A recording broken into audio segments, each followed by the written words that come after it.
Pangilinan. Mukhang nagkaayos na ang mag-asawang sina megastar Sharon Cuneta at Senador Kiko Pangilinan sa bitter-an ng showbiz columnist na si Christy Fermin matapos ang ilang buwang usapin tungkol sa isyu ng cyber libel. Ayon sa impormasyon mula sa kilalang showbiz insider na si OG Diaz, umatras na ang mag-asawa sa isinampang kaso laban kay Christy matapos nitong humingi ng tawad sa publiko. Sa Facebook post ni OG nitong Martes 8 ng Hulyo, ibinahagi niya ang magandang balitang ito.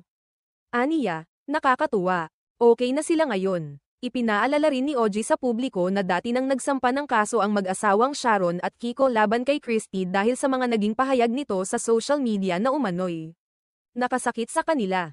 Kung matatandaan natin, nagsampa ng cyber libel case ang mag-asawang senador, Kiko Pangilinan at Sharon Cuneta.